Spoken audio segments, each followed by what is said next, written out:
Baik, kita bahas model data relasional.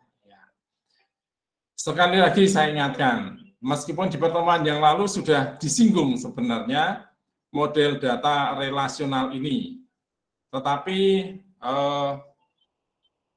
kita akan membahasnya secara lebih serius saat ini. Ya. Baik, apa toh yang dimaksud dengan database relasional itu? Database relasional merupakan bentuk database yang relatif populer dan berlaku dalam jangka waktu yang lama. Ya. Model database inilah yang juga menginspirasi munculnya software database management system, software sistem pengelola basis data, seperti Microsoft SQL Server, Oracle, DB2, ya, Microsoft Access, atau MySQL yang paling populer karena gratis. Basisnya semuanya sama. Kalau pada akhirnya saat ini muncul model basis data yang lain, karena kompleksitas datanya, karena model data yang berubah, karena volume data yang lebih besar, karena jaringan data yang dikelola lebih kompleks lagi, sama dasarnya tetap adalah di basis data relasional. Jadi sebelum nanti di akhir kuliah ini mungkin ya, saudara mengenal basis data yang baru modelnya, yang dibuat oleh Facebook, yang dibuat oleh WhatsApp sendiri, ya itu semuanya sebenarnya mempunyai dasar yang sama, yaitu basis data relasional. Nah, maka kita akan menekuni ini dulu sebelum kita mengenal model basis data yang baru. Ya. Oke, apa bentuk dari database relasional itu? Basis data relasional ini bentuknya adalah dua dimensi, ya, seperti pada gambar ini. Ada kolom, ada baris. Nah, orang menyebutnya juga sebagai tabel, karena memang bentuknya tabel. Ya. Nah,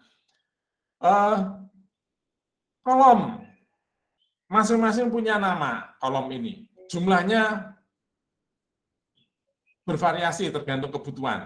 Ya. Nah, nama-nama kolom ini di dalam database relasional disebut sebagai atribut. Jadi ini ada atribut NIM, ada atribut nama, ada atribut alamat, ada atribut jenis kelamin, dan seterusnya. Tapi orang juga sering menyebutnya ini sebagai field. Maka tidak salah juga menyebutkan ada field name, ada field nama, ada field alamat. Gitu ya. Saya kembali ke istilah atribut.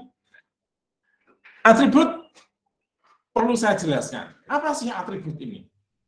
Di dalam database relasional, atribut adalah sesuatu yang membedakan antar satu entitas dengan entitas yang lain. Nah, entitas itu apa? Oh iya, entitas itu apa? Entitas itu adalah kelompok yang mempunyai atribut sama, kelompok yang mempunyai atribut sama. Nah, sehingga atribut inilah yang membedakan satu dengan entitas yang satu dengan entitas yang lain. Contohnya begini realnya. Saudara ini adalah entitas mahasiswa, masuk di dalam entitas, termasuk di dalam entitas mahasiswa. Sedangkan saya bukan entitas mahasiswa. Nah, sekarang kita lihat dulu, apa sih yang membedakan antara saya dengan saudara? Saudara punya nama? Saya punya nama. Saudara punya tempat tanggal lahir? Saya juga punya. Saudara punya alamat? Saya pun punya alamat. Nah, kalau kita cuma bicara seperti itu, lalu apa bedanya? Ya ada. Nah, bagaimana supaya membedakan? Cari atribut yang bisa bernilai khusus untuk mahasiswa. Apa itu? Nomor induk mahasiswa. Nomor induk kependudukan Anda punya, saya punya. Tapi nomor induk mahasiswa yang kita singkat dengan NIM, saudara punya, saya tidak punya. Nah, NIM ini adalah atribut yang bisa membedakan antara entitas mahasiswa dan entitas bukan mahasiswa. Paham ya? Oke. Ada rakyat umum. Ada rakyat yang menjadi tentara. Ya kan? Nah, apa yang membedakan seseorang tentara dengan tidak? Kalau dari pakaian premannya semuanya bisa tidak terlihat. Tetapi seorang tentara mempunyai NRP. NRP kalau tidak salah ya. Nah, saya sebagai masyarakat awam umum nggak punya. Nah, NRP itu bisa menjadi sebuah atribut yang membedakan. Gitu ya. Oke. Nah, di dalam sebuah tabel ada banyak atribut. Berapa Pak jumlahnya? Tidak ada aturannya. Ya. Seperti yang sudah saya jelaskan di depan, ilmu ini bukan hitam putih, tergantung kebutuhan. Ya. Tapi kalau ini adalah sebuah tabel, maka minimal ya ada 2 lah atribut itu. Ya. Masa tabel hanya 1 atribut, 1 kolom, nah itu bukan tabel. Ya. Yang namanya tabel ya setidaknya ada 2. Jadi kalau saudara membuat tabel, ya minimal ada 2 atribut di situ.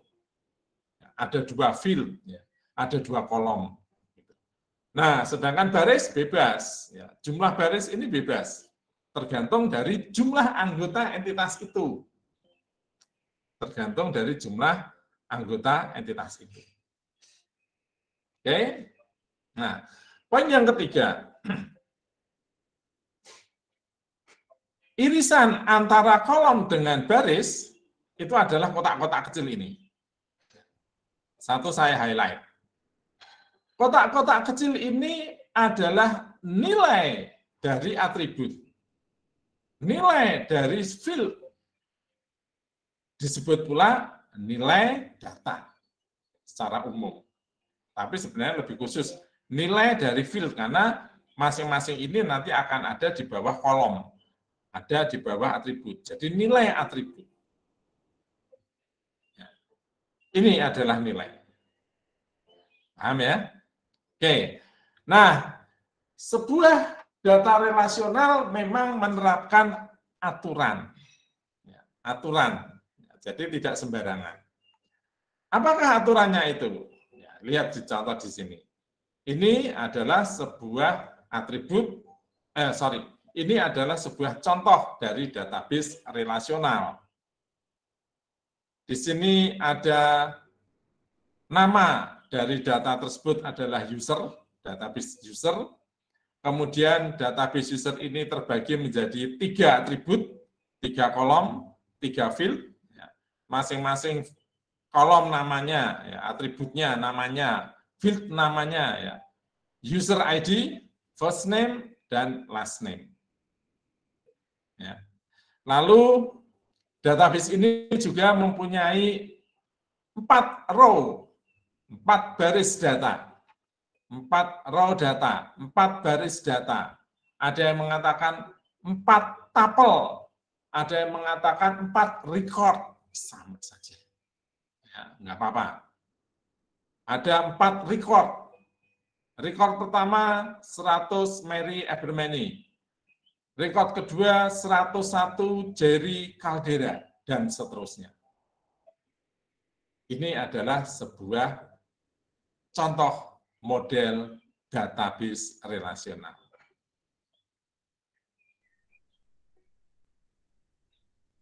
Bagaimana dengan ini?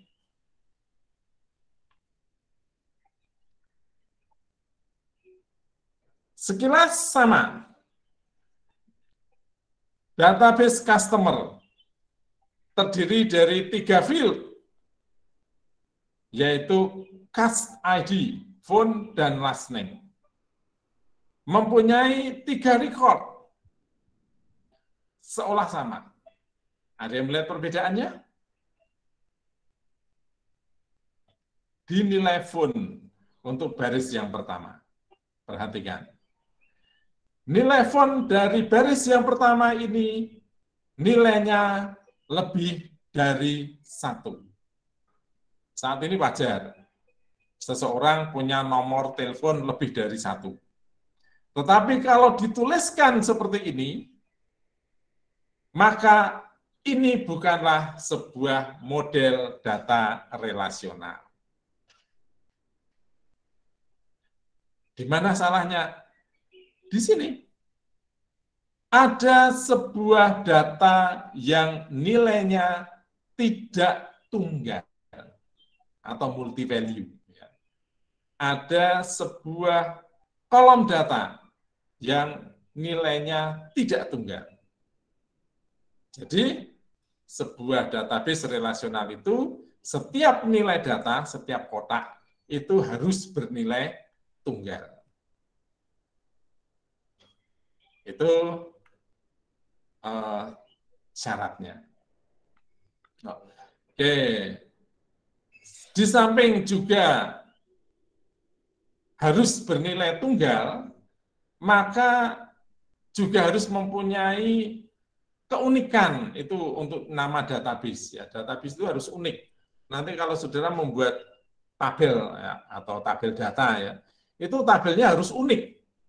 Tidak boleh namanya sama. Kalau mirip Pak, ya tetap harus dibedakan. Misalkan ada tabel mahasiswa, tapi saudara merubah karena ada sedikit berbeda fieldnya, ya bolehlah mahasiswa 1, mahasiswa 2 gitu. Ya. Nggak boleh semuanya mahasiswa. Itu syarat untuk membuat database. Nah, setiap nilai data, kotak-kotak kecil tadi, harus merupakan nilai yang tunggal. Ya. Bukan multi-value. Lebih baik juga sebenarnya jangan sebuah data gabungan. Jangan sebuah data gabungan. Sebaiknya jangan sebuah data gabungan atau composite. Nah, saudara akan bertanya, apa sih Pak data composite itu? Data composite itu adalah satu data yang sebenarnya merupakan gabungan dari banyak data. Contohnya adalah alamat. Ya. Alamat itu ada nama jalan, berarti data jalan. Terkadang ada nama perumahan, ada nama RT, ada nama RW, ada nama kelurahan, ada nama kecamatan, ada nama kabupaten kota. Atau mungkin diperpanjang lagi, provinsi. Jadi gabungan dari banyak entitas sebenarnya. Gabungan dari banyak data. Nah, maka sebaiknya alamat itu juga harus dipisah menjadi atribut atau diberi atribut tersendiri. Misalkan tadi atribut nama jalan, atribut kelurahan, atribut kecamatan, atribut RT, atribut RW. Nah, sebaiknya begitu, karena ini adalah memang gabungan dari banyak atribut.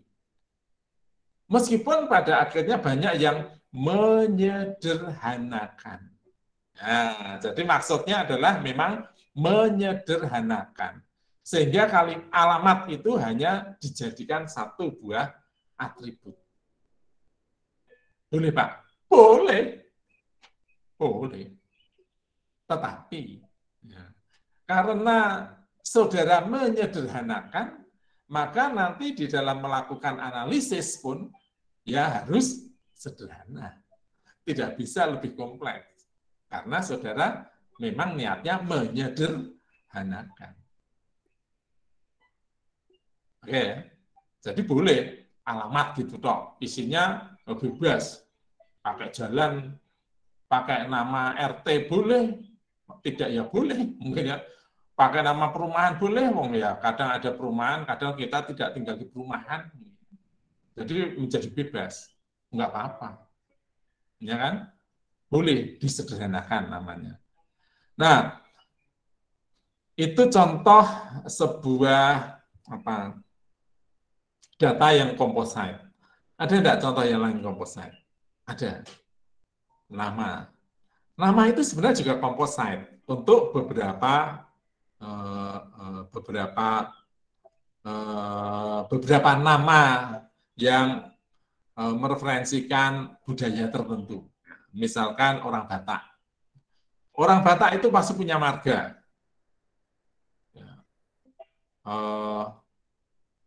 Siapa marganya? Misalkan Sitompul. Ya. Semua orang Batak dari satu daerah tertentu yang biasanya adalah juga bersaudara, Sitompul, marga Sitompul, maka seluruh turunannya pasti pakai nama Sitompul. Ada Ruhut Sitompul, ada Andi Sitompul, ada Sylvia Sitompul, ada Ani Sitompul, ada Sastro Dimejo Sitompul, mungkin begitu. Semuanya pakai Sitompul. Nah, Sitompul ini bukan nama asli, tetapi Sitompul ini adalah nama marga. Kalau saudara panggil nama Sitompul, ya orang satu desa menoleh semua. Ya. Kemudian orang Cina, ya budaya Cina itu juga mempunyai nama Fan. Ya. Biasanya di depan. Lim. Ya. Lim Swikeng. Lim Xiao Xiang. Terus ada mungkin Lim Banpit mungkin ada. Sampai dengan Lim Banpit ya. Nah, semuanya pakai Lim. Lim ini bukan nama aslinya. Nama aslinya itu yang di belakang itu. Swilyong, Lim Anhua, Lim Banpit. Nah, Banpitnya itu mungkin yang nama aslinya. Nah, Limnya ini nama keluarga. Fam. Nah, maka nama juga kemudian dipecah. Ya. Tapi pemecahannya lebih general ya, yaitu nama depan dan nama belakang. Nah ini juga tidak bisa mewakili sekelompok karena nama-nama itu ada yang nama farmnya di depan, ada yang nama marga itu di belakang. Jadi nanti akan berbeda. Tetapi ya pokoknya dia pakai nama depan, nama belakang. Ya celaka memang kalau namanya itu pendek, cuma satu. Misalkan namanya Budi. Ya hanya Budi aja. Nah, kalau disuruh mengisi nama belakang, nama depan, ya tulis dua-duanya, Budi-Budi. Ya, sehingga nanti kalau dicetak namanya ya Budi-Budi. Ya. Nah, sekarang ada orang juga memberikan nama anaknya itu bukan hanya satu kata, Mas, tetapi satu huruf. Nah, Pak, kalau itu nanti disuruh ngisi nama satu, nama dua, atau nama depan, nama belakang gimana, Pak? Nah, kalau namanya cuma X gitu ya, tulis XX akhirnya, ya namanya nanti jadi XX. Ya. Itu satu kebijakan ya yang dibuat oleh database relasional supaya nilainya tetap tunggal dan bisa dianalisis secara lebih kompleks. Maka nama juga dipecah menjadi dua atribut, yaitu nama depan dan nama belakang. Oke. Nah, aturan yang lain di dalam satu database relasional itu adalah bahwa setiap baris itu harus unik. Artinya nilai baris secara keseluruhan itu harus berbeda antara satu baris dengan baris yang lain. Tidak boleh sama. Saya kembali ke slide sebelumnya ya, saudara-saudara. Saya kembali ke tabel customer ini. Tabel customer ini menjadi bukan sebuah model relasional yang benar karena nomor teleponnya multi value. Nah, bagaimana supaya tabel ini menjadi tabel relasional? Ya, kita tulis baris yang lain ya, dengan nilai telepon atau dengan nomor telepon yang saling berbeda. Misalkan yang pertama kita tulis 100, kemudian fontnya 3356421, last name-nya tetap sama, Ebremeni. Lalu baris berikutnya kita tulis cash ID-nya tetap 100 juga, fontnya adalah 4549744, lalu last name-nya adalah Ebremeni. Nah, apakah ini tidak double, Pak? Tidak double. Meskipun cash ID dan last name-nya sama, cash ID tetap 100, last name-nya sama, tapi kan nomor teleponnya berbeda. Yang satu 3356421, yang satu 4549744. Itu sudah merupakan nilai baris yang berbeda. Jadi tidak harus sedetail ini perbedaannya. Boleh saja semuanya itu sama. Hanya satu kolom yang nilainya berbeda. Itu sudah cukup. Ya, cukup memenuhi ini. Bahwa setiap baris harus unik. Ya. Nah, ini ada penjelasannya di dalam bahasa Inggris. Can have two rows with exactly the same value for all their field. Ya, all-nya yang ditekankan. Tidak boleh kalau semuanya sama. Ya. Salah satu berbeda sudah belum. Oke. Nah, berikutnya juga pada kolom atribut, pada kolom atau atribut itu namanya juga harus unik.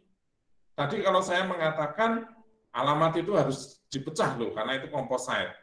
Nah, apakah boleh namanya alamat 1, alamat 2? Ya enggak boleh. Alamat 1, alamat 2. Ya boleh-boleh saja. Tetapi alamat 2 itu apa? Kan kita nggak ngerti. Ya. Jadi akan lebih baik kalau composite jalan dan kecamatan ya tulis saja. Nama jalan, nama perumahan, opsional gitu ya. Kemudian kota, kabupaten, kecamatan, kelurahan, RW, RT. Nah, itu buat atribut-atribut tersendiri. Nah, kalau disederhanakan, boleh juga. Oh, kenapa disederhanakan? Karena orang itu punya alamat itu kadang lebih dari satu. Wah, kok bisa? Wah, ini kan orang-orang kaya, Pak. Gitu. Ya boleh saja, ya alamatnya lebih dari satu. Ya, orang kaya gimana? Gelandangan juga alamatnya lebih dari satu, ya toh. Pindah dari satu tempat ke tempat yang lain, kadang tidur di mana hari ini, besoknya tidur di mana. Itu ya sama banyak alamat. Ya boleh saja lah itu.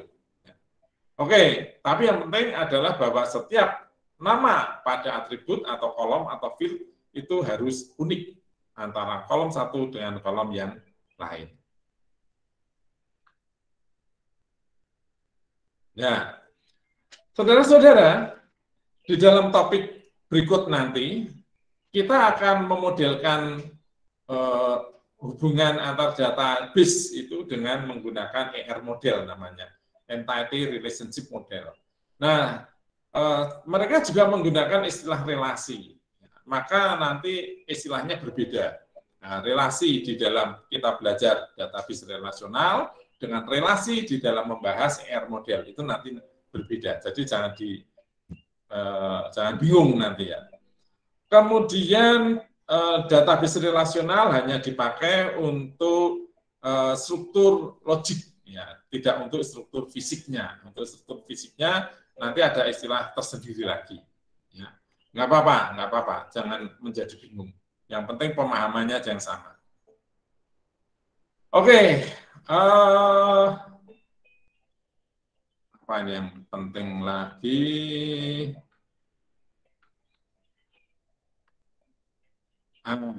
Ini contoh. Apakah ini relasi? Ya, relasi. Oke, memenuhi syarat relasi. Yang kedua, apakah ini relasi? Bukan. Karena ada satu data yang multi value. Tidak boleh. Lalu ini tadi sarannya dipecah. Ya kan? Ya, mungkin jadi seperti ini. Apakah ini relasi? Ups, ternyata bukan. Mengapa bukan? Karena sudah dipecah, ya, lihat 100, every many, tapi ternyata nomor teleponnya sama ini, 3421 ini juga 3421. Nah, adakah atribut yang bernilai beda di sini antara dua ini? Enggak ada. Semuanya persis, maka ini juga bukan sebuah relasi. Kalau relasi harusnya beda. Nah, ini salah ketik mungkin. Harusnya ini nomornya di bawahnya ya 454 97 44. Nah, kalau diganti itu sudah merupakan relasi. Oke. Nah, kita dalami lagi relasi. Relasi adalah tabel yang memiliki baris dan kolom. Atribut adalah nama kolom pada relasi. Nah, muncul istilah baru, yaitu domain. Domain apa? Domain itu apa? Domain adalah kumpulan nilai yang mungkin untuk satu atribut atau lebih. Kemudian tapel. Tapel adalah baris, record boleh yang mengatakan. Degree adalah jumlah atribut, sedangkan kardinalitas adalah jumlah tapel. Jadi domain atribut adalah atribut plus nama domain, plus deskripsi, plus definisi domain. Nah, kita lihat di sini. Oke, sini dulu ya. Oke, ini adalah salah satu contoh bagaimana kita mendefinisikan domain. Domain itu data yang diperkenankan. Contoh, kalau kita lihat data film ini, ya, ada studio, ada studio name, ada ID film, ada title, dan selanjutnya. Kita lihat dulu di sini. Saya hanya ingin menjelaskan domain dulu. Ya. Nah, ada atribut ID film, lalu dijelaskan itu. Ini adalah identitas film atau judul film, boleh. Oh, tapi ini identitas toh ya, identitas unik, penomoran. Bentuknya apa? Ini bentuknya adalah F001 sampai F999. Jadi salah kalau saudara mengisi ID film itu dengan huruf bukan F. Nah, misalkan A001 nggak boleh. Yang benar adalah F001. Kalau cuma 01 Pak, nggak boleh juga. Karena sudah ditetapkan. Ditetapkan. Jadi kalau angkanya, kalau ID filmnya F01, oh ya nggak dikenal itu. Itu sudah di luar domain. Ya. Demikian pula title itu menunjukkan judul film. Bentuknya karakter dengan ukuran 40. Ya. Ukuran 40. Nah kalau judulnya lebih dari 40 karakter gimana Pak? Ya yang karakter lebih dari 40 nggak kelihatan nanti, nggak disimpan. Lalu length. Length itu adalah panjang film. Satuannya apa? Menit. Nah jelas. Berarti kalau di situ tertulis 120, maka artinya itu adalah 120 menit panjangnya atau durasinya. Ya kan? Nah ini namanya adalah domain. Domain. Kemudian apa yang oke ini domain sudah. Nah saya kembali ke sini ya. Jadi ini ada istilah relation, itu boleh disebut tabel, boleh disebut file. Tuple itu boleh disebut row, baris boleh disebut record. Atribut bisa disebut kolom, bisa disebut field. Ya. Boleh-boleh saja. Itu sinonimnya. Nah, sekarang kalau kita melihat tabel ini ada dua tabel, ini ada dua relasi, yaitu relasi studio film dan relasi judul film. Relasi studio film mempunyai 2 kolom, yaitu ID studio dan studio name. Sedangkan relasi judul film mempunyai 6 atribut, 6 field, yaitu ID film, title, year, length, film type, dan ID studio. Nah, ada hal yang baru saudara-saudara dalam istilah ini. Yang pertama adalah foreign key dan juga primary key. Apa sih primary key? Primary key atau kunci utama. Kunci utama adalah kolom. Ya, jadi kunci utama itu adalah kolom atau field ya, atau atribut. Atributnya bagaimana? Atribut yang benar-benar bisa menentukan atau mewakili satu atribut dengan atribut yang lain. Contoh dalam hal ini, di dalam studio film yang dijadikan primary key adalah ID studio. Mengapa? Karena nilai ID studio ini tidak ada yang seragam di dalam setiap baris datanya. Tidak ada yang seragam. Tidak akan muncul STD 001 lebih dari 1 kali, tidak mungkin. Maka itu disebut primary key. Demikian pula pada judul film ini. Yang dijadikan primary adalah ID film. Menunjukkan bahwa nilai ID film ini benar-benar mewakili anggota atau elemen ya, film yang ada di situ. Jaminannya tidak ada ID film yang sama dalam satu kolom ini. Semuanya pasti berbeda. Nah, itu yang disebut dengan primary key. Nah, kalau 2 tabel itu saling berhubungan karena mempunyai contoh di judul film di sini ada ID studio dan tentu berhubungan dengan tabel studio film yang juga punya ID studio, maka kunci-kunci ini,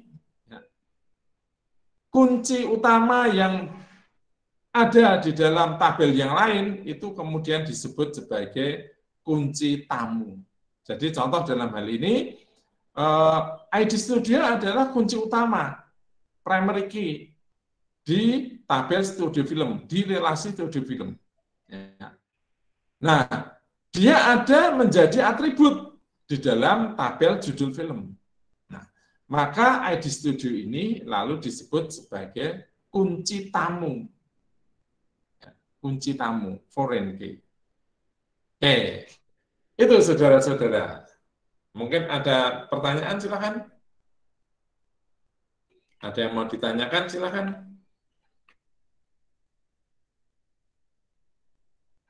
Saya coba belakang kalau ada yang belum. Oke, semuanya sudah. Oke, tidak ada pertanyaan, saya lanjutkan. Nah, ini juga contoh penulisan relasi secara sederhana, saudara-saudara. Jadi, relasi itu sebenarnya yang benar adalah berbentuk tabel. Tetapi untuk pencatatan yang cepat, barangkali kita gambar tabel kesuwen, maka relasi itu hanya ditulis seperti pada poin pertama ini. Ya. Ini ada relasi penduduk yang mempunyai field, NIK, nama, alamat, RT, RB, kode kel, jenis kelamin, status marital,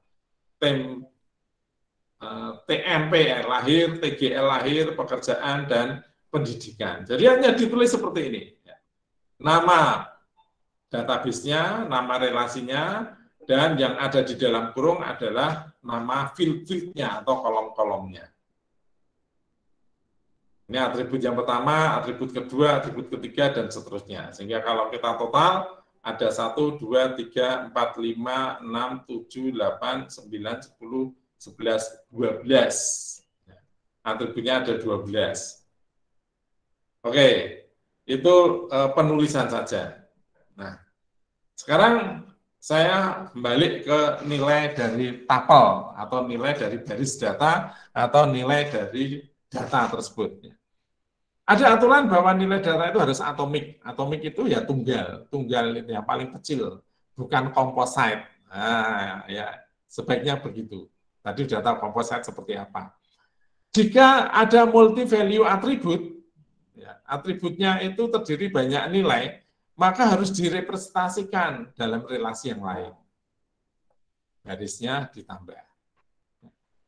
Berikutnya, jika composite atribut harus dinyatakan sebagai sampel atribut, boleh. Ya, alamat tadi dijadikan sebagai atribut yang sederhana, tidak apa-apa. Nah, di dalam sebuah relasi itu tidak boleh ada nilai yang tidak boleh ada yang kotaknya tidak bernilai, tidak ada isinya. Bernilai angka 0 boleh, bernilai karakter strip boleh, tapi tidak boleh tidak berisi apa-apa. Ya, istilahnya adalah null value, tidak boleh. Jadi dalam relasi sebaiknya tidak ada null value. Oke, nah tersusun menurut baris kolom, terdiri barisan data, terdiri kolom data, ya sama. Ya, ini saya ambil contoh tabel lagi. Ada atribut, ada baris, jelas. Oke. Jumlah barisnya ada 2, jumlah tapelnya 2. Sering mengatakan kardinalitasnya 2. Ya, kalau kardinal itu namanya di sini tadi. Saya balik. Nah, ini ya. Kardinalitas itu jumlah baris, jumlah record, jumlah row. Sedangkan degree adalah jumlah kolom. Nah, ini degree-nya 6. 1, 2, 3, 4, 5, 6. Ya. Ini degree-nya berapa? 2. Oke. Nah, mungkin ada yang bertanya lagi waktu di sini. Pak, apakah setiap tabel harus punya primary key? Jawabnya tidak. Tidak harus. Tidak harus. Oke. Oke, ini sudah. Ini sudah. Oke. Ini juga sudah. Nah, kalau tidak ada pertanyaan, maka di sini ada 2 soal latihan. Ya. Ini ada tabel, lalu ditanyakan. Ada relasi, ya. Saya mengatakan relasi juga, ditanyakan berapa jumlah tapelnya, jumlah fieldnya, tentukan primary key-nya. Ya.